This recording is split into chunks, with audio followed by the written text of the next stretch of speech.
Hi, this is Tom Oliver from Oliver's Cider and Perry in Oakle Pitchard, Herefordshire, England, and you are listening to Cider Chat. And this is episode 105.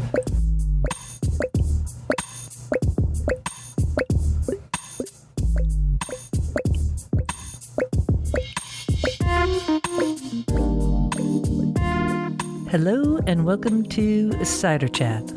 My name is Rhea Wincolor, and I am the producer and cider MC of this weekly podcast, where we speak with makers, enthusiasts, and folks within the cider trade from around the world.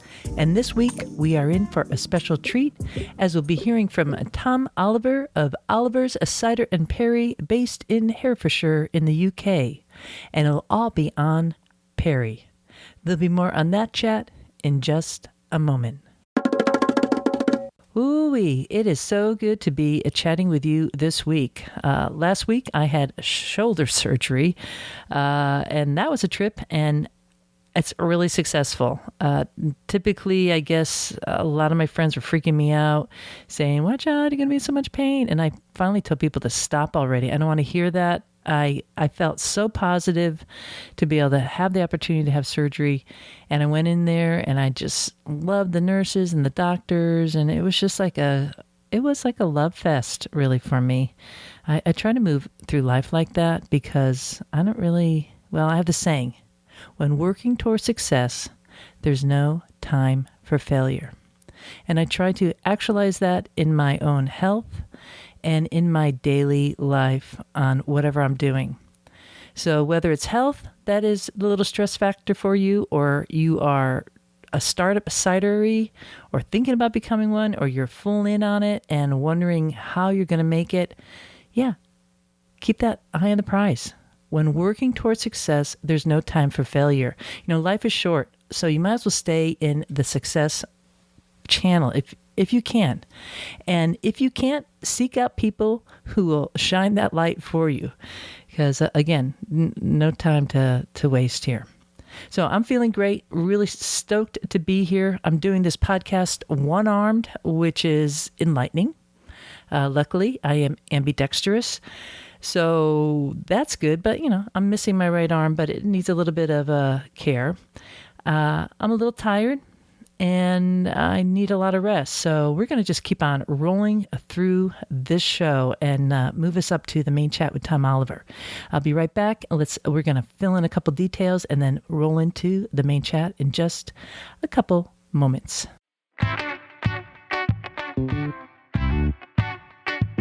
You gotta grab that luce. You gotta bust that thing. Get your kicks on the street.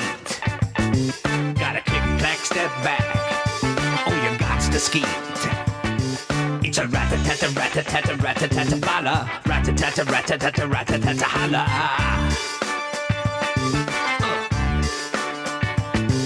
I don't wanna be pushed like I do the pushing. When it comes to the cheddar, keep it under the cushion. I don't wanna be ganked like I do the gank. And when it comes to the cake, beat me, you think. I don't wanna be pushed like I do the pushing. When it comes to the cheddar, keep it under the cushion. I don't wanna be ganked like I do the gank. And when it comes to the cake, beat me, you think. Alrighty, a little bit of updates here. First of all, I want to thank William, who just became a patron of Cider Chat. Howdy doody, William. He is a listener of Cider Chat, of course, because that's why people do support this podcast. And he did that through Patreon, which is a website that helps content creators like myself keep this chat thriving and surviving. So thank you so much, William. I also want to thank Joby, who gave Cider Chat a new handheld recorder. And I'm actually recording on it right now. I'm hoping it's working, sounding good. I'm trying to work out the little wiggy things on it because I'm not super techie. It takes me a while. And this is so much different than my other recorder, but I feel like Shazam because now we have a backup recorder, and that's something I've been really working for, and that's building up the podcast and bringing better quality to you. So you might hear variations of audio as I go on here. Thank you again, Joby, so much. Wow, what a gift. And because of Joby, this week's episode with Tom Oliver was able to be recorded because he actually had the recorder there at CiderDays that took place the first weekend of November in Franklin County, Massachusetts. He had it there and recorded the Saturday workshops that he was able to attend. And then Al Sachs, who you'll hear in just a moment, introduce Tom Oliver. Al then had my recorder for Sunday of Cider Days and recorded some of the workshops, also with Tom Oliver, and I haven't really listened to them all, so I'm not sure what Al has gotten to yet. But that was fantastic because I was on the West Coast, for those of you who have been following along my travels, recording with Robbie Honda and Jake Mann and Ryder Ranch. Those are cider makers out in the hills of Santa Cruz Mountains, also Cider Junction. So I was doing that, but there was 2 recorders, so we got to get an inside scoop for those of us who couldn't attend Cider Days. So amazing. There is just so much good feeling in Ciderville. I'm overwhelmed by it. So that I wanted to tell you about. And then the other piece is I will be at CiderCon. Now, what is CiderCon? It's really a trade event, and I know a lot of folks listening are in the trade. So if you are there, I can't wait to see you. Probably won't be shaking your hand necessarily because of my arm. I have to watch out for that. But that's going to be held at the end of January. Let me see. The dates of that are January 30th to February 2nd. So really, it's like a Wednesday to Saturday piece there.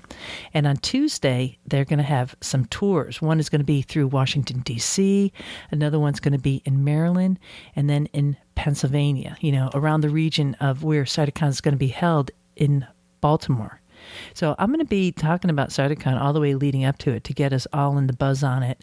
And those of you who get to attend, you know what I'm talking about. And even if you can't attend because you're not a commercial maker or this is not the kind of event that you would go to, I think there's a lot to be learned about it in terms of what they are setting up for workshops. And that's what I hope to share with you.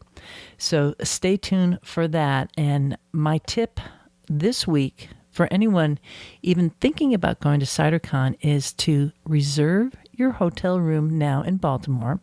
They have a registration online. The website's ciderassociation.org, or just Google CiderCon, that's con, C-O-N, and get that set up now, because sometimes I don't know if this is impossible. I don't know how big the hotel is, but you want to make sure you get a room.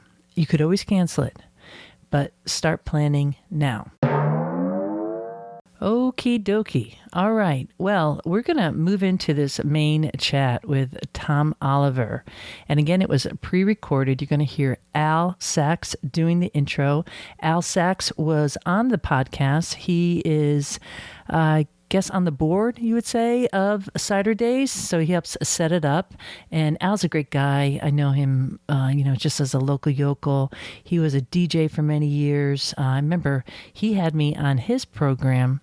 It was like a community radio station at the University of Massachusetts, and he did a fantastic show and had me talking about Cider Days way back when. So, we've been running in the same pathways for years.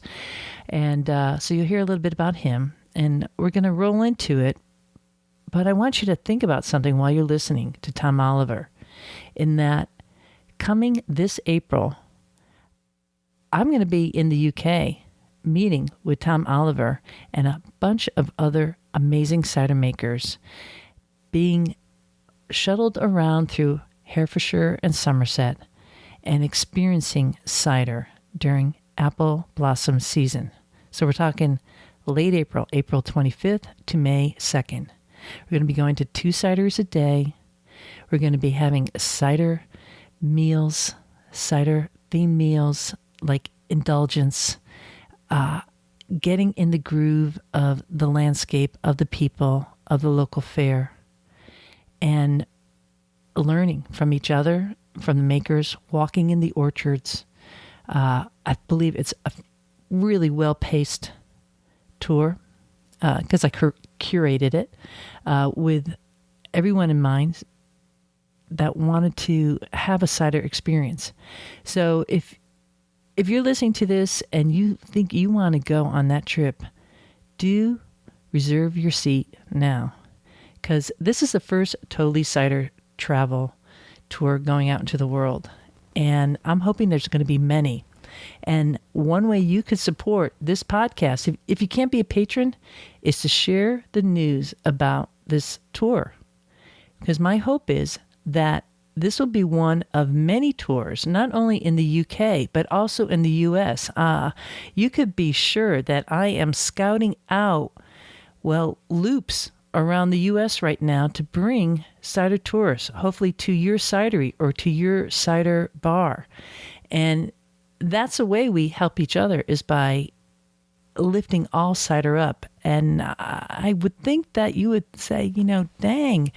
So Ria's not going to my neck of the woods of Cidervlle on this trip, but I'm hoping she'll come and I could support Cider Chat and this new venture that she's trying to do to keep the podcast sustained by letting people know that.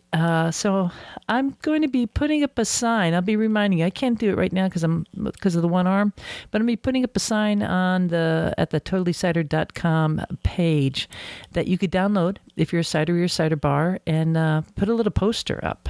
So I'm going to be working on that, and won't be live on the first day of the podcast going live, but it's going to be live between now and a week from now.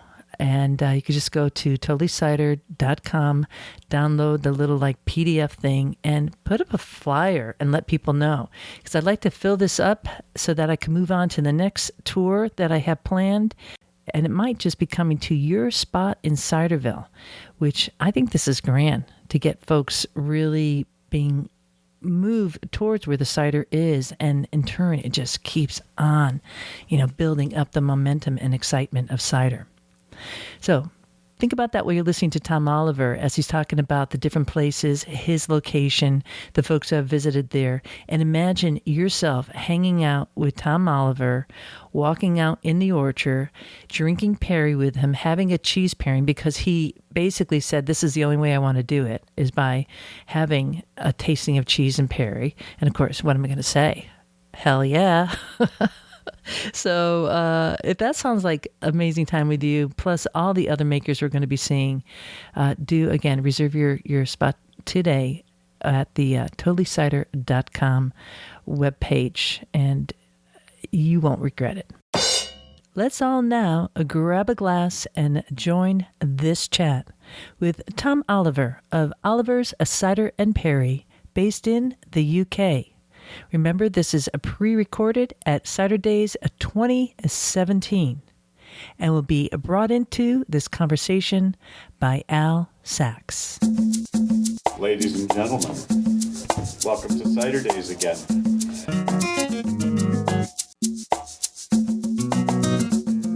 This is one of the workshops that I've been pushing for a number of years, because I believe that perry is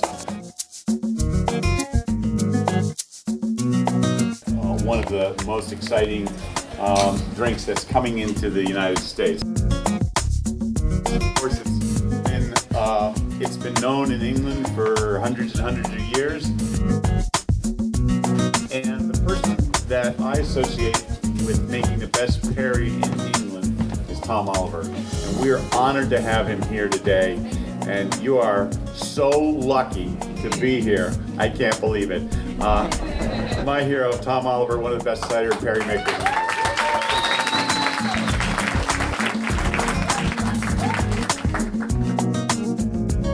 world. Thank you very much, Al.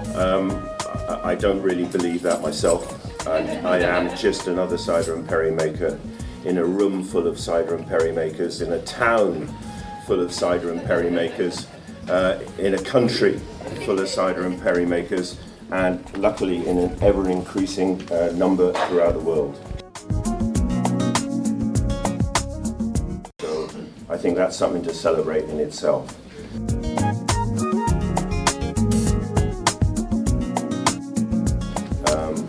I want to thank Franklin County Cider Days committee and everyone for asking me back again to waffle about cider and perry. It's nothing I prefer doing more than talking about it. No, actually, I prefer drinking it, to be truthful.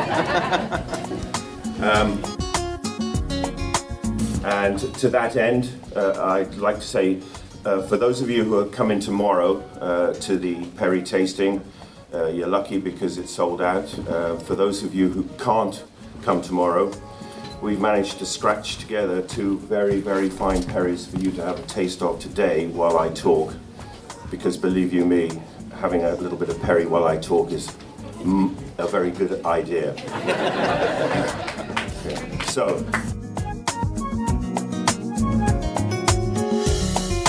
the first one is from my very good friend, stood in the corner, Mr. Ryan Burke, who's made a very fine perry at Angry Orchard. It's 2016 fruit, and it consists of gin and butt perry pears and a pack of pear, and it's bottled dry. It has a soupçon hint of condition to it, and it's a lovely perry, and I don't particularly like it myself. The reason is, it beat me in the competition in England. So, you know, enjoy it at your peril. It's lovely. We're not going to do anything formal. Lauren's just very kindly going to hand out bottles, and in an honour pour system, please pass it around. Pass it to your neighbour, just take a little, and I hope there's enough for everyone.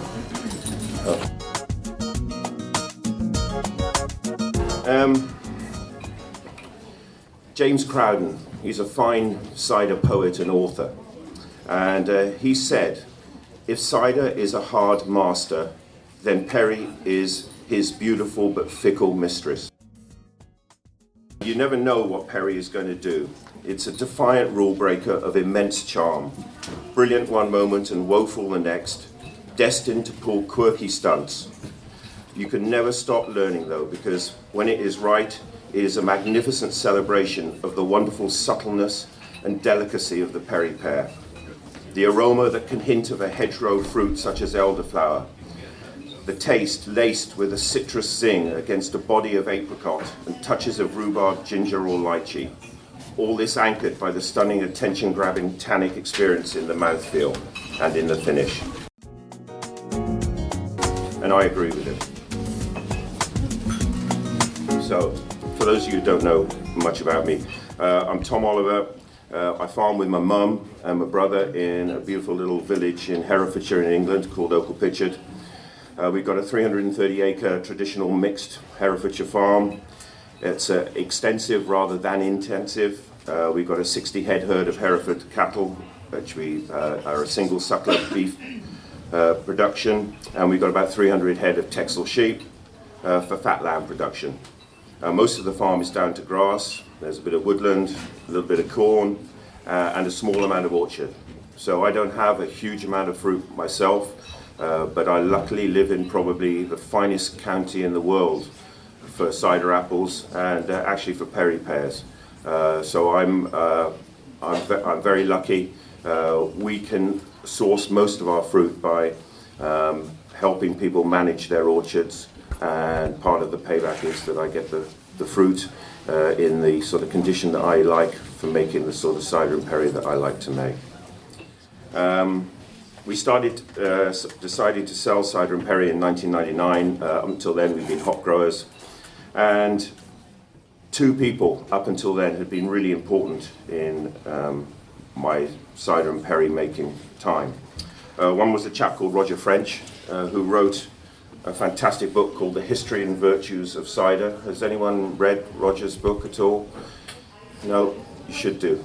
Published in 1983, he wrote about cider when nobody was interested in it, when nobody cared, and he brought a wonderful academic slant to it. It's a fantastic read. It's cerebral, and it's for taste, and it's highly recommended. You can get it on the usual book channels on the internet. He provided me with that eureka moment. He lives in a cottage in Checkley. It's a small cider maker's cottage.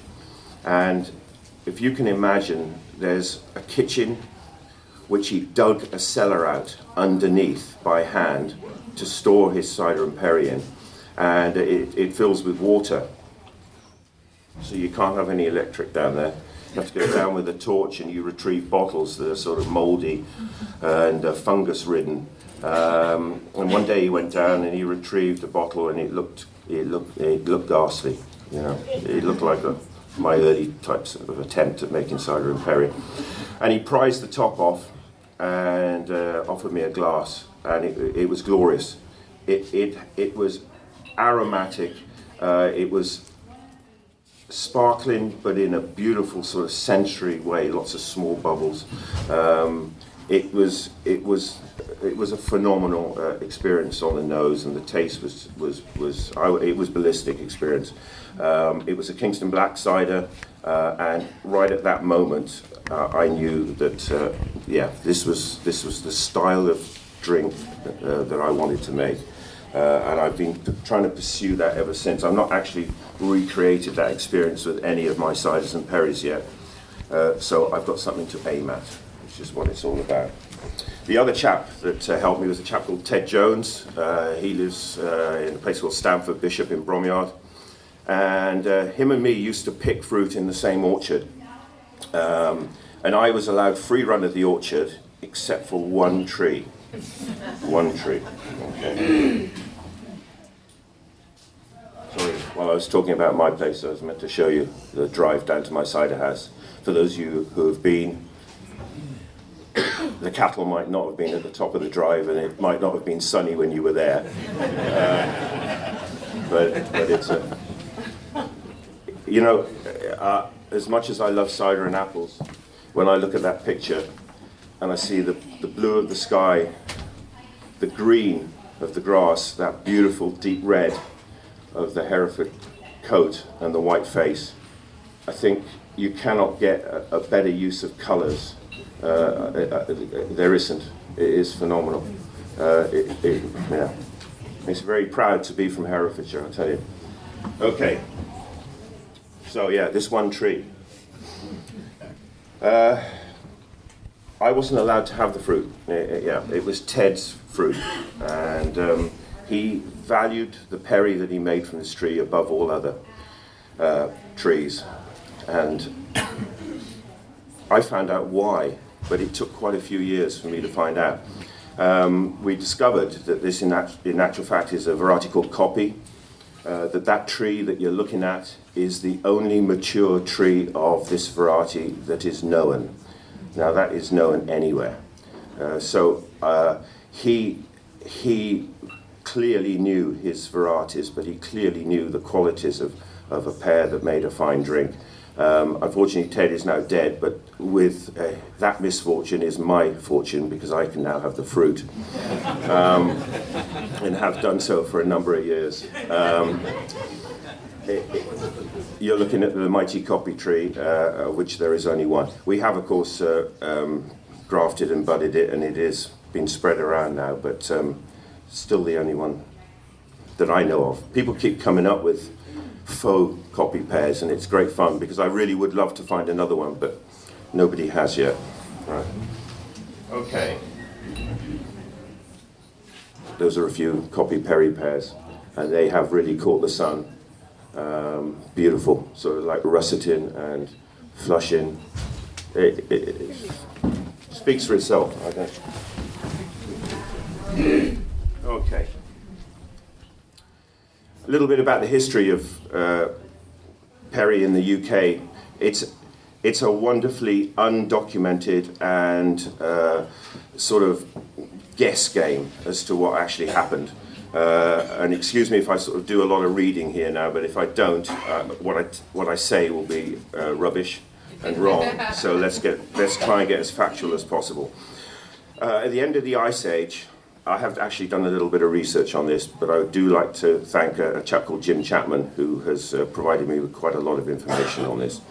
At the end of the Ice Age, the wild pear, the Pyrus pyrasta, started spreading across Europe. Okay, so this is post-Ice Age. We then leap to the Romans, and they started planting cultivars of Pyrus communis. But in this country, at least, these orchards did not survive the Dark Ages when the Romans left. So we've now leapt through to the Romans leaving the UK.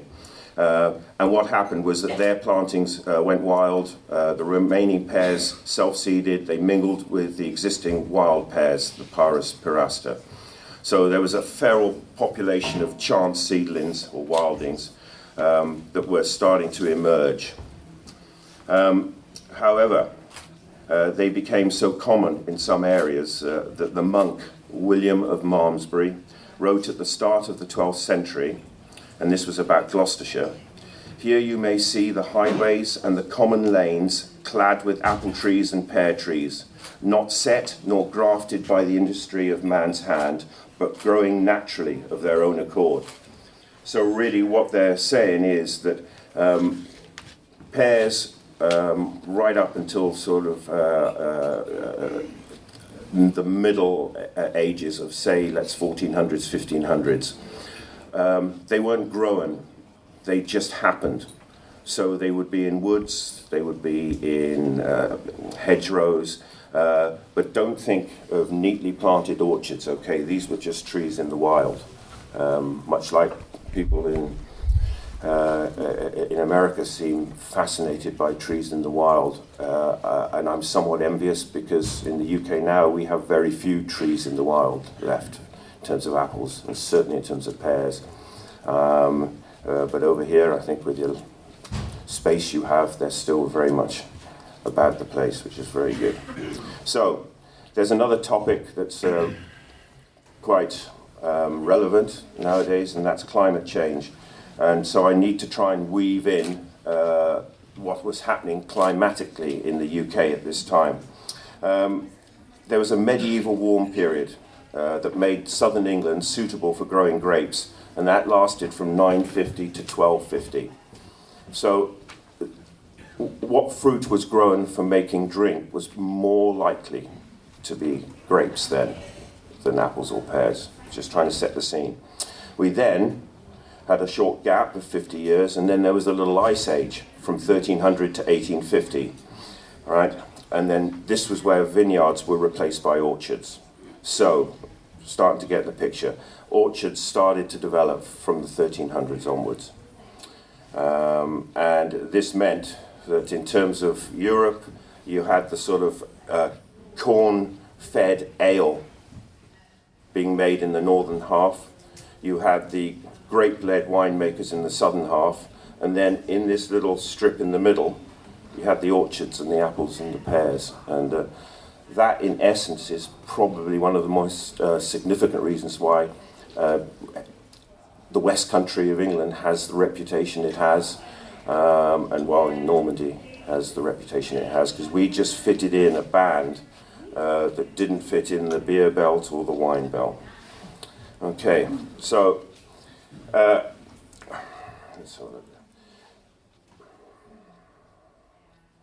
any orcharding skills that had been possessed by the Romans when they were planting, they were obviously lost as well at the same time. Right, so this was our neck of the woods. Let's move to the east. Peaceful government returned to the east a lot more quickly than it did in our area. So the knowledge and skills were preserved by Islamic invaders, and the fruit-growing culture assimilated into Moorish life. And this knowledge spread across northern Africa and the Mediterranean to return into Europe through Spain to France, where the majority of pears known today originated. So what we're saying is that there was a sort of wildness to the pears that were coming in the UK, in England, but there was also cultivated pears coming via this route. And this is all fairly contemporary thinking. It's still up for grabs, as to what actually happened, but I'm just illustrating, hopefully, what's the way it came about. So, a couple of little factoid type things. In England in the 13th century, Queen Eleanor of Provence the wife of Henry III, introduced the hard culinary pear, the Cailhoo, to the royal gardens. Then another Eleanor of Castile, the wife of Edward I, had an even greater influence, having brought her own gardeners from Spain, and the pears she introduced were still hard ones that required cooking. And another hard, gritty pear that was introduced was the Warden, and that was introduced by the monks at Warden Abbey in Bedfordshire about 1388. So pears were introduced for their keeping qualities as much as for the fruit, and something like this rock-hard Warden pear would last well into the spring. And this was important for a couple of reasons. One is we hadn't yet discovered root crops, so turnips, weeds, parsnips, potatoes didn't exist. So fruit substituted for them, both as a source of vitamins and something to accompany meat. Okay, so we were making a bit of drink from it, but it still had another principal use for pears. Coming into the 16th century, the sweet dessert pear that could be eaten raw was introduced, and this was by Thomas Harris, who was a fruiterer to Henry VIII. But we still had these wild feral pears that existed as well. Okay, so everyone with me still? Yep. Getting a feel for what's going on, or not going on, as the case may be. Okay, so at the beginning of the 17th century, perry was being made both from wild pears and cultivated pears, but the quality of the pears was probably not outstanding. But this was to change, and this was really where everything started to move. John Evelyn, one of the go-to writers that you would read if you're interested in cider and perry in the UK through the ages, and he records in 1664 that growers around May Hill, and this is a hill on the Gloucestershire-Herefordshire border. For those of you who've been there, Gloucestershire perry makers will tell you, boringly, that if you can't see May Hill from your perry orchard, then you won't make good perry. I would refute that, saying I can't see May Hill from my orchards, and I think I make okay perry. So let's set the record straight. Okay, so these growers around May Hill, though, were starting to select the best feral pears that made the best perry.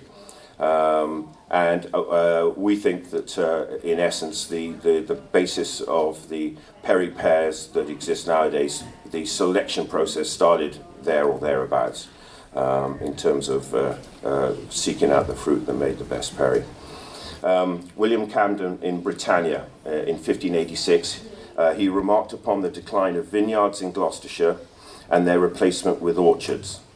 Then there's no mention in his next edition, but in 1695, just over 100 years later, Herefordshire is then described as being eminent for all fruit, but especially for providing cider, S-Y-D-E-R, for London. Okay, so you can see there's a gradual shift starting to develop. John Gerard, who was a herbalist, he wrote in 1597, wine made of the juice of pears was called English perry. Then in 1629, a herbalist, John Parkinson, noted that these choke pears, which were not found in orchards but in woods, hedges, and were vile to eat, but tasted pleasant after fermentation and maturation of a few months. He then mentioned that they were also being used on long voyages against scurvy. Okay, so there you go. Right. Next picture. So, there's a mighty fine tree. A little bit about this one because it fits into this. Bless you. Writing in 1656, Reverend John Peel speaks of the neighbourhood of Bosbury in Herefordshire, being famous for a pear so hard and coarse that even a pig will not eat it. That's some pear, isn't it? Yeah. Anyway, this fruit was called the Bareland pear, B-A-R-E-L-A-N-D, Bareland pear. Then, referring to some Harleian manuscripts, 6726 is the number if you want to look it up. This was a pear growing at Upledden in Bosbury, a farm called Barlands, was recorded as famous for a pear cider, P-E-A-R-E cider. Okay, so all these words crop up.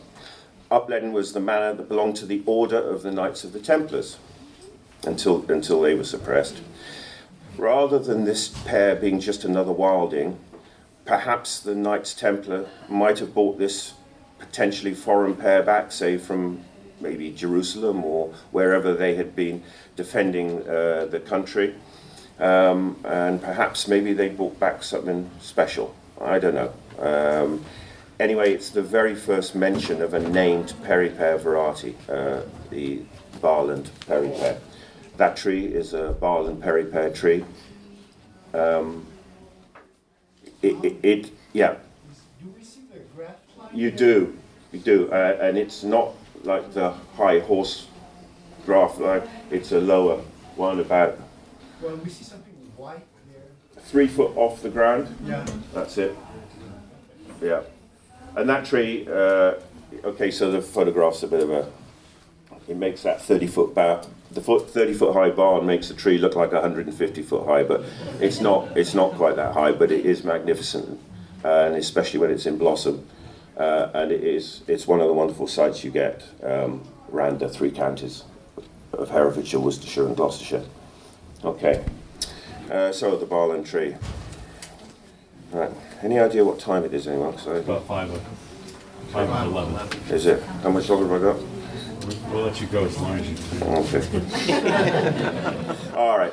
So I'm just going to try and just mention a few other characters, because the thing about Perry is it's a roller coaster ride, and individuals tended to crop up to help either resuscitate it or put Perry back on the right track when it drifted off. And usually that was with a view to managing orchards and looking after varieties and selecting the right varieties. So one very fine, well-meaning chap, Thomas Andrew Knight, 1759 to 1838. He's the father of modern pomology, as far as we're concerned, and he wrote the Pomona Herefordiensis, and that describes varieties of Perry pears and cider apples. Robert Hogg and Henry Bull, they compiled a beautiful Hereford Pomona at the behest of the Reverend Charles Bulmer, who was father to the 2 brothers who started Bulmer Cider. And there's a beautiful book with paintings done by his niece and his another one's daughter, I think. That is on display at the Cider Museum in Hereford, and that is all known varieties of apple and pear in the county at the time, and it's an extraordinary book. We also had a Charles Ratliff Cook, who was known as the MP for cider, and he wrote a fine book called The Apple and Pear as Vintage Fruits, and that was published during the Depression to encourage farmers to take cider and perry seriously. And we then, very, very luckily for us, had people like Ted Barker and Herbert Durham, Ray Williams, Mr. Luckwell, Mr. Pollard, Mr. Fred Beach, who were all working at Long Ashton Research Station in Bristol, who probably have put more information on cider apples, Perry pears, and cider and perry than any other institution so far, and their loss is very, very much missed. And I hope that one of the things that will happen in the future is we get back to some real bona fide science research, because we need it. Modern times, Charles Martell's written a fabulous book on the pears of Gloucestershire. And as I say, Mr. Jim Chapman, who very kindly gave me a lot of this information, he's now what I call a modern-day benefactor of cider and perry mostly. Okay, that's that. That's me with a perry pear. Yeah. That's Mr. Jim Chapman holding his back, and that there is a display of Perry pears That was this year, third weekend of September at the Morven Autumn Show, and there are over 90 different varieties of Perry pear on display there. I'm going to try and weave this in as I talk. I've got pictures of 70 different Perry pears coming up, and I'm not going to spend time talking about individual ones or anything, but I'm just going to every now and then whiz through a few so you can see what the varieties look like. If you've maybe just heard names in the past, you can have a look at what they actually look like. Okay, on to perry making. The first thing is, the way I make, and this applies to cider and perry, I'm totally reliant on the fruit I have. For those of you who've been to see my operation, it is hardly the height of cleanliness and so forth. So I'm reliant on Perry pears and cider apples. I don't work with baking pears, eating pears, dessert pears, culinary pears. It's Perry pears, and I think the qualities of the raw material allow me to make cider and perry the way I do. I'm making small batches. I'm all about minimum intervention. I don't do anything unless I have to. Why would you? I ferment ambiently with wild yeast. Don't pitch yeast. I don't use any sulfur prior to fermentation. Though I will say that after last year's 3 totes of mousy perry, I am thinking hard about maybe I need to, on occasion, think about using sulfur prior to fermentation, but I'm only thinking about it, all right? I'm not convinced yet. I would rather take a few losses and get the basic results I do if I can. I would really like that. I don't use any yeast nutrient, and we don't pitch any yeast. So you can see we're pretty basic. I use a little moderate amount of SO2 at bottling, between 30 and 80 parts per million. I think it's good for something to scavenge for oxygen once you've packaged, and helps keep the old perry fresh in the bottle a little bit. I don't use any SO2 on the bottle conditioned perries that I make, so that's good. By volume, about 60% of my perry is sold on draft, and about 40% is packaged in bottle, in glass. I do still carbonated, bottle conditioned, or bottle fermented. Just starting to do a little bit of kegging too. Blending, it's all done in the mouth on the palate. And I think one of the things about perry is, they say don't mix different pears because things can go wrong. And I think that's one of the things that's you learn about the pears that you work with. Some you can blend without any issues. Others, it throws up hazes and so forth. So you just have to be aware of your fruit. That's what I reckon. And and that's basically about what I do. I'm going to talk now about a few topics in terms of the way we grow fruit, harvest fruit, and then in the cider house when we're actually making perry. Just to give you once again a picture of the fruit that we're working with and what's happening, hopefully as a general overview as well. Okay. So.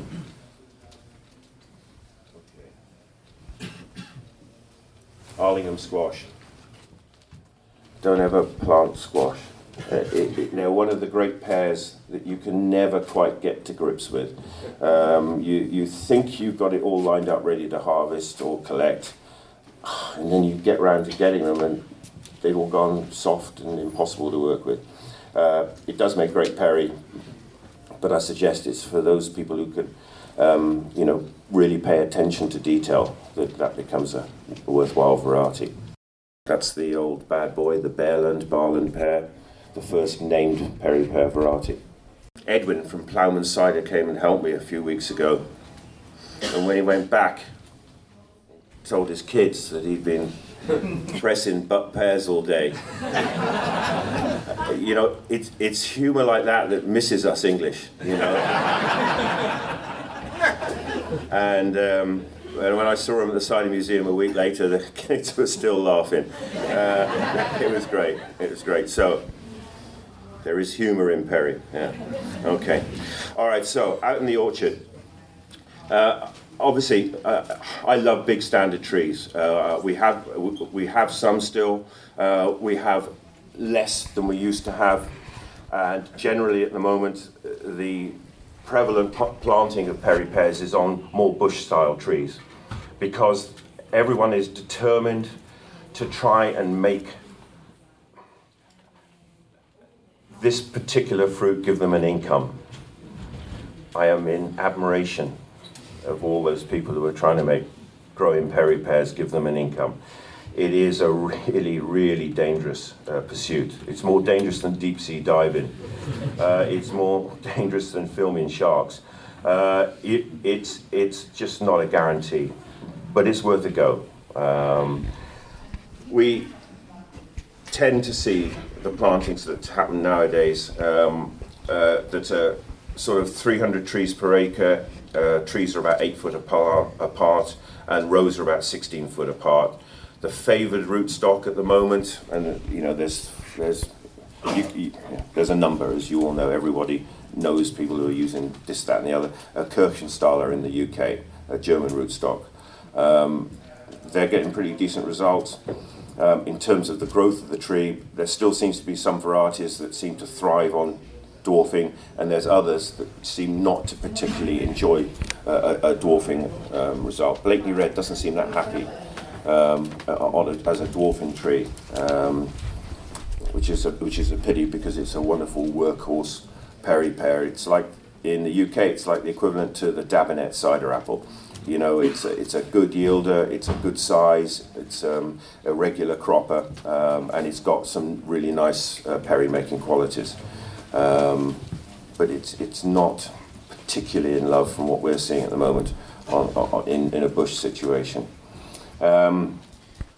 Just to say, in terms of what pears can grow to, if anyone's comes and visits, and I've got like loads of time, one of the visits we do is down to the house where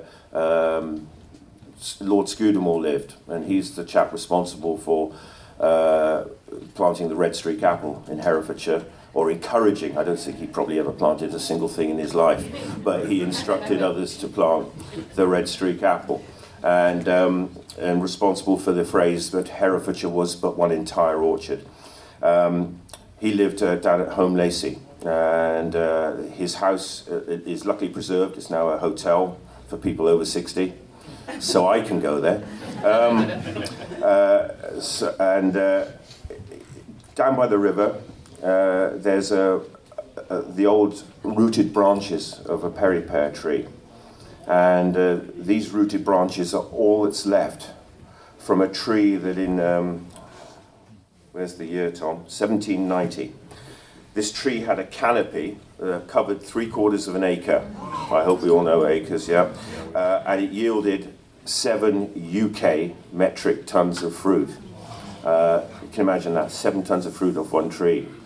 Job done, you know. So it's not like that in reality, is it, at all? Anyway, and I've never seen a tree yield anything like that. So maybe that's consigned to history now, I don't know. Okay, so with these young bush-grown trees too, I have reservations about the quality of the fruit coming off them. Sugar levels are low, and the character of finished Perry is a little light. I don't say it's not workable with or anything, but it's a little light compared to these big old standard trees. And there's any number of reasons why this is the case, but for me it's a fact that that's the case, and you have to then work around these situations. We'll go and flick through a few more varieties now, but if anyone's interested, what my favourite varieties for making Perry, hopefully from old trees: Moorcroft, wonderful variety, early variety, bit of a devil, some fall, some don't. tendency to rot from the, blet from the inside out.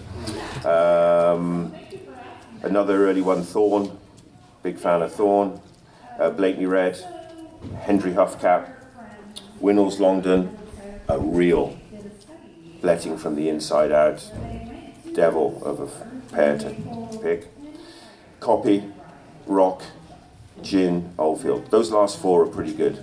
Later season, reasonable croppers, as far as perry pears go, and all make wonderful single variety perries, all very blendable. You just got to watch Rock. Always do Rock on its own. If you get hold of Rock, you'll know it. You'll know you've got it. Okay, flick through a few more. Christmas pear, named for a clear reason. Cypress pear, that's a lovely looking pear. In fact, it looks very much like the pear used on Eve's cider label, which I think is a beautiful label, by the way. And it's a beautiful perry too. Barrett, clusters, copy. See, nothing like as beautiful as the ones I showed you on the slide earlier, but same idea. Cowslip, beautiful. Dead Boy, there's a reason for that name. It's you have to drink it to know why.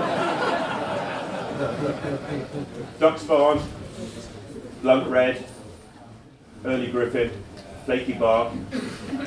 That's the Madai door of the perry pear world. Yeah. Gin, Green Horse, Green Longdon, Green Roller. There's one tree of Green Roller left on the drive down to Helen's house in Muchmarkle.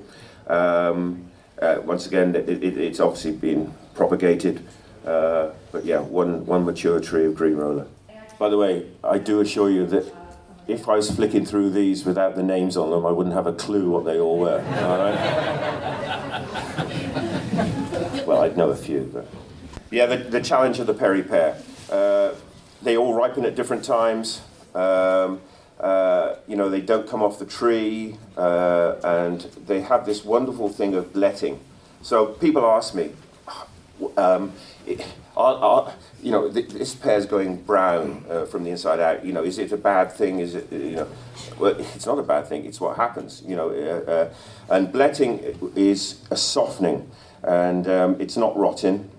It's actually fermentation, and it just takes pears beyond ripe. It brings an increase in sugars, which you can tell by the smell, and a decrease in the acids and tannins that cause this unripe fruit to be astringent. So, and blet is derived from the French poire blet, meaning overripe pear. So, Claude's let me get away with that one. That's good. And rot, on the other hand, is to decompose due to biological action, usually fungal or bacterial. So there is a difference. So what I'm really saying is, I'm not afraid of using pears that are bletty from the inside out. And I tell you, the qualities of the juice are wonderful. But it's how far you let it go, and that's always going to be one of your calls when you're making perry. Okay. Tom, yeah. How do you press them? With a little more difficulty than normal. Yeah. So, Claude, it's a good point. I'm just coming on to that one.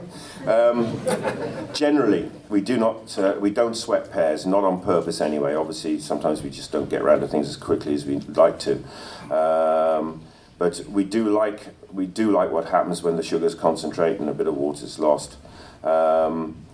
Washing, yes, we wash pears before we mill them, and Mike Beck he's a clever man. He uses a saline solution to float his pears, because pears sink generally, unlike apples which float generally.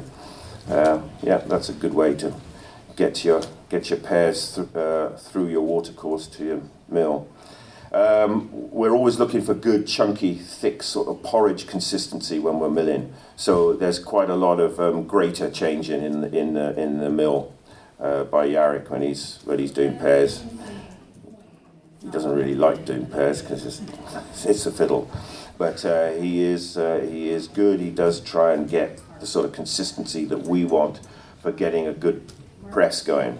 And as Claude says, a lot of these pears are not particularly easy to press, particularly in belt presses and maybe pack presses. It may be where sort of the wine style presses actually are quite useful. But whatever, they always slip out somewhere, slime somewhere, stick somewhere. There's a couple of ways around it. I know people over here use rice hulls to help, give some sort of texture to the pomace to let the juice get out. But we tend to add back in fibrous pears. So we have a lot of butt. Sorry, and it's true, and pears. And the sorry, I'm laughing at my own jokes. So one way around it is if you add back in some of these more fibrous pears onto some of the more slimy pears, it actually helps a lot. It's quite a simple thing to do. So that's something we did a lot of this year. Maceration, absolutely vital. Probably the one most key thing to making perry. Maceration is that leaving the pears after you've milled them before you press them. I can't give you the science on this because I'm not the scientist and I don't have to. But if you will take my word for it, that by macerating pears, even if it's not in vessels that are, technically, only the top couple of inches of anything actually oxidize or do what the full maceration is. But anything left out in any vessel of any depth for a 24-hour period or even 48 hours when you're doing pears will be of benefit. Sometimes it doesn't benefit the pressing. Slimy is still slimy, but it will benefit you in the finished perry in the bottle. It will help in terms of the wonderful gift that perry has that will keep giving in terms of the tannins that will return when you think you've got a wonderfully clear perry and you've bottled it and it's your pride and joy, and then months later the snow scene starts developing in time for next Christmas, and it's a little frustrating. I mean, there's no bearing whatsoever on the quality of the perry in the bottle. It just doesn't look as nice, and we're trying to make drinks that look nice as well. So I'm getting a bit thirsty, but Laura's just going to bring around the second perry. Yeah, I can. So when you macerate, what sorts of vessels are you macerating in? Are you just leaving it in like a 5-gallon bucket and only the top is exposed, or are you putting it in something that's shallow? Okay. I'd need a lot of 5-gallon buckets, all right? So what we're doing is I've got, I call them a bath. They're not a bath, but they're vessels that long, that wide, that deep, and I got like a dozen of them.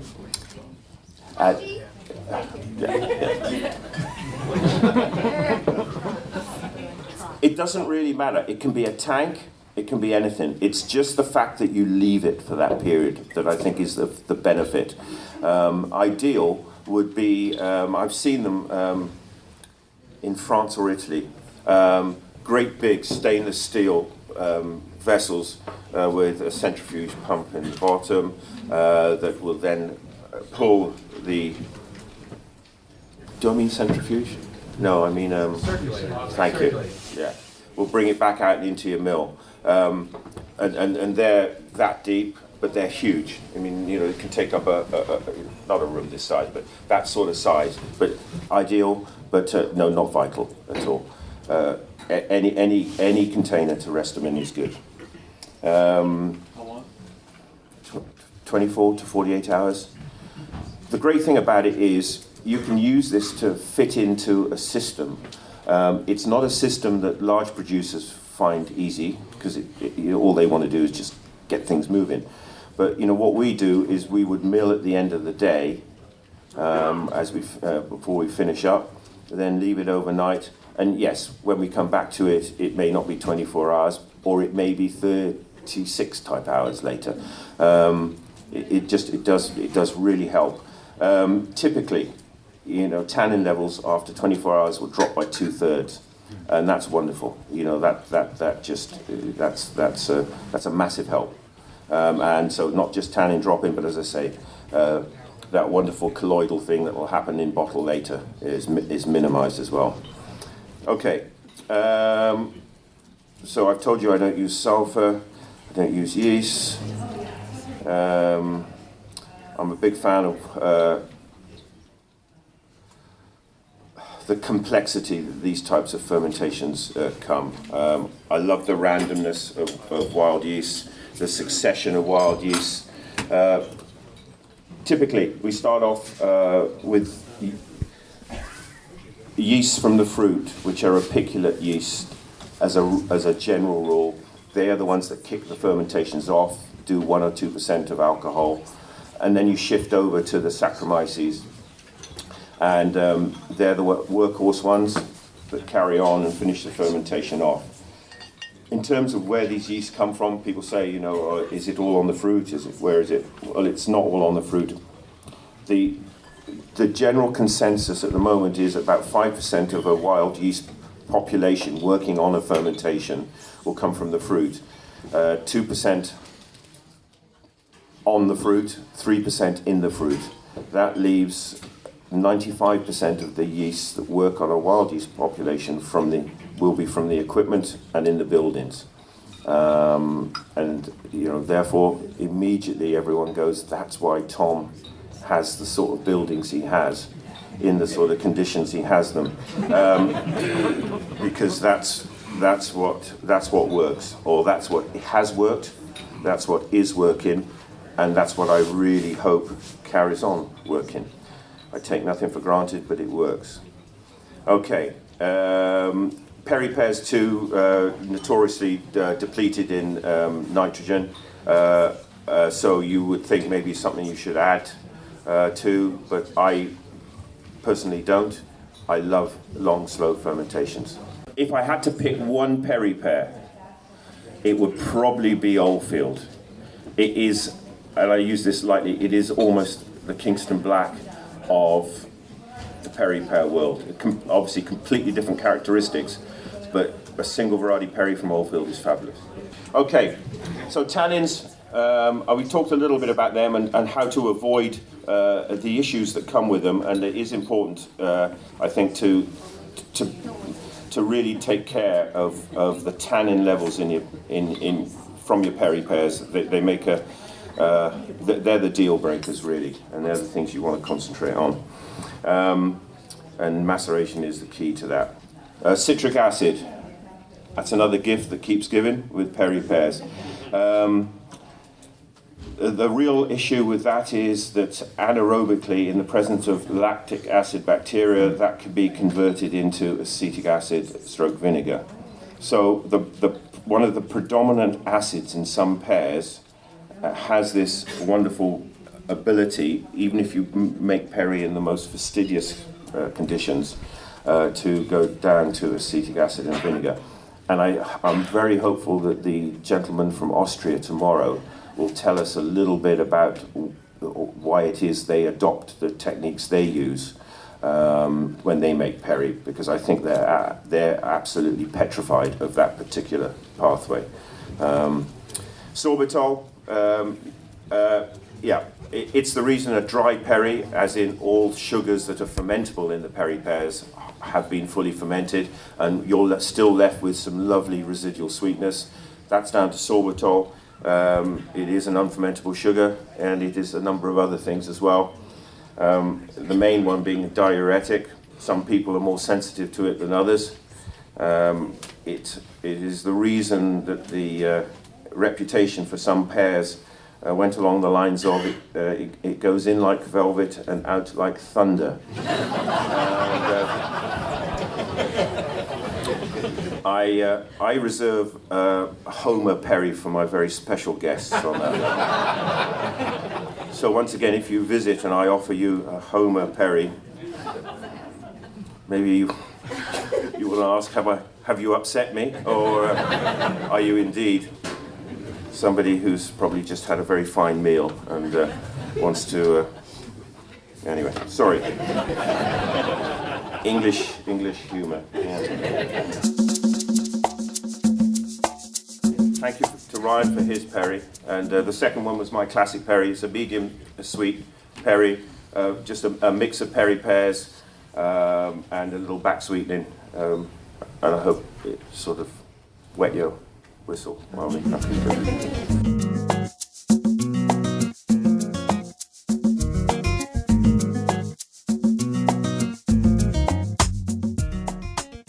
It's the finest of drinks, but what is perry? You know, just what is it? What is it? What is it? So, in 1663, the Reverend John Beale, who was a founding fellow of the Royal Society and a cider scribe, observed that perry was most pleasing to the female palate. So, possibly it is a drink for the ladies. Nice. Perry was also used to bulk up poor wine stocks when we were at war with the French. And as we were always at war with the French, you know, we used a lot of perry. But it was, so perry is something for the unscrupulous wine merchant. Okay. It's also reputed that it was Napoleon Bonaparte's favourite drink, talking of the French. And indeed, he did call perry the English champagne. And his phrase is, in victory, you deserve champagne. In defeat, you need it. Well, that could... Oh, here's another really bad one. That could well have been his Waterloo. Okay. So it is a drink for ill-fated leaders of men. All right. So here we go round. 1953, the first alcoholic product to be advertised on television in the UK. It's extraordinary to think that. Babycham, the genuine champagne perry, and indeed in the early years, it was just what it said. Sold in tiny bottles with these old-style champagne glasses. So, it's a drink for the sophisticated. In 2005, Matthew Ford, a food critic and writer, described my perry as debonair as a Savile Row suit with a long, long finish. So it is a drink for the fashionable. All right. Anyway, what I know is that perry is not pear cider. Pear cider, I'm happy for it to exist because it means that anything that's not made from perry pears can be called pear cider. But I want perry to be made from perry pears. Perry is a drink that has the potential to outstrip many overpriced champagnes. With its fuller fruitiness, its more exotic aroma, and altogether richer taste. I think a still fine dry perry, when drunk with a Thomas Crump single Gloucester cheese or a Bob Keane Somerset cheddar, is a sublime experience. No wedding is complete without some sparkling perry to toast the bride and groom. However, the scarcity of the raw material, the perry pear, and some of the difficulties that making perry presents is always an issue. And it means that in the UK we've seen a sort of continual rise and fall, roller coaster ride of perry, which is probably not really going to change much. Finally, who drinks perry? I'm not referring to you here. So there's a few people you might recognise in that picture. 2004. I've not aged, but Peter Mitchell has, and Prince Charles certainly has. But he was enjoying a perry there, and he's a very fine supporter of it. And I do believe that at that particular Salone, or it may have been the next one, was the very first time that I met Nicole LeBon from Farnham Hill and Charles McGonigal from Appletree in Wisconsin. And we had an impromptu tasting in the car park because there was no room at the Salone in Turin for us to have a get-together. And it was a bit like how I think Franklin County CiderDays is. it's a happenstance of people coming together to enjoy something that they're really, really proud of. And that meeting in the car park was fantastic. We felt a little bit like the outsiders, and that we didn't have a place at the party. But we had a wonderful tasting, an enthused discussion about cider and perry, and this was going back to 2004. Nicole might correct me; it may have been a year or two later, but it seems like a long time ago. But it was a very wonderful experience. The second person. Oh dear. Anyway, it doesn't matter. He stands for himself. It was Robert Plant, singer with Led Zeppelin, down at the cider house. I was going to sing you Stairway to Heaven. So the good thing is I'm not singing Stairway to Heaven. I'm finishing now. Thanks very much for listening.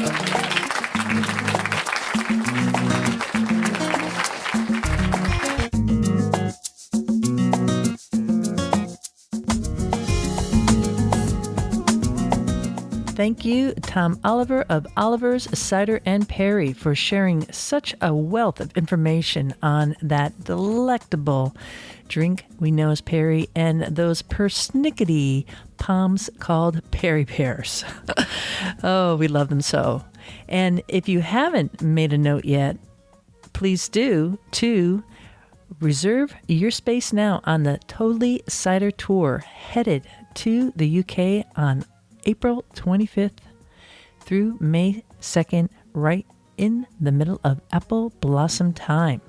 And again, we will be meeting up with Tom Oliver. So that's fantastic. Just go to totallycider.com. Well, I am a little weary, so I'm going to go take a rest and roll out of here so I could get ready for next week's episode to bring to you, because there's a lot of humdingers right up on the queue and so many people to speak to.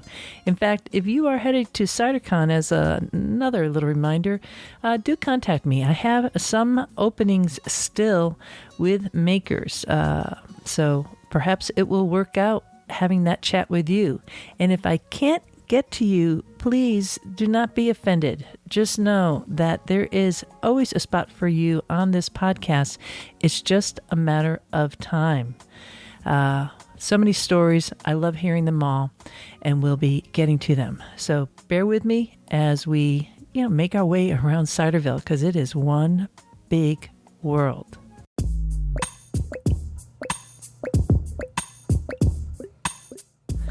This is Real Wind Color signing off for now.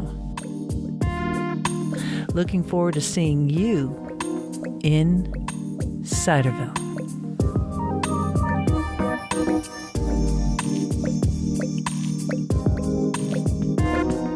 Going up, going up.